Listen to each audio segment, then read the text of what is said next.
most of us can't remember a time when there wasn't Social Security. This month it celebrates 80 years of action, and Brandon Smith is here to help us reminisce about its humble beginnings. Brandon is a public affairs specialist with the Social Security Administration. Welcome back to the show. It's a pleasure to be here. So what is the official birth date of Social Security? President Franklin Delano Roosevelt signed the Social Security Act on August 14th, 1935. We didn't have any staff. There was no budget at the time. Numbers were issued the next year, in 1936, via the Postal Service. Postal workers would actually take the applications to people's jobs. You'd fill it out, and they would pick it back up. By that time, we had about 2,000 employees that were helping to issue numbers for 26 million workers. Wow, a lot of people then, even then. Yes. So when did the program actually go into effect? Well, benefits started to be paid in January of 1937. Ironically, there is a Cleveland connection. Oh, yeah? A gentleman by the name of Ernest Ackerman. He was a motorman from here in Cleveland. He retired on January 2nd, 1937, after paying into Social Security for a day.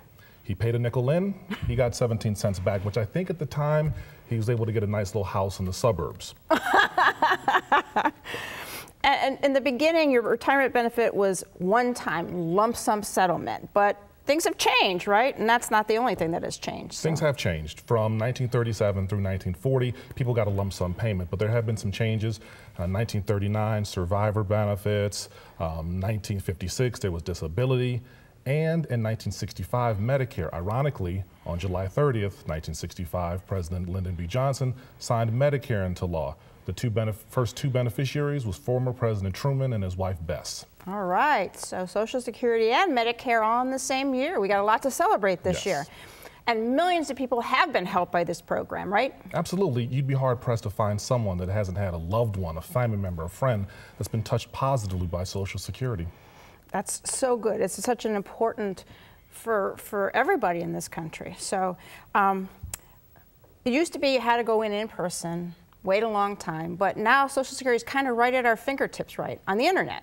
You got some options. A person can still apply in the office. They can still do it over the phone. But a lot of services can be accessed electronically via our website, which is socialsecurity.gov. There's something called My Social Security, which allows a person to go online, create an account. With that account, you can change your address, your telephone number, your direct deposit, get a statement, request a replacement Medicare card. You can take care of a lot of things via the My Social Security account.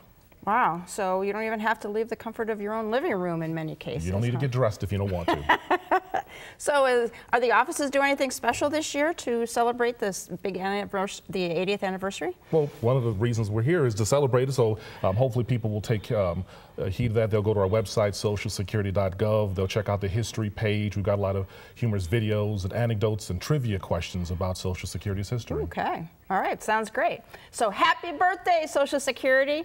Thanks to you, we have many happy returns. And my thanks to Brandon Smith for showing us how the party got started. Thank you. To learn more, call Social Security Administration at 1-800-772-1213 or log on to www.socialsecurity.gov.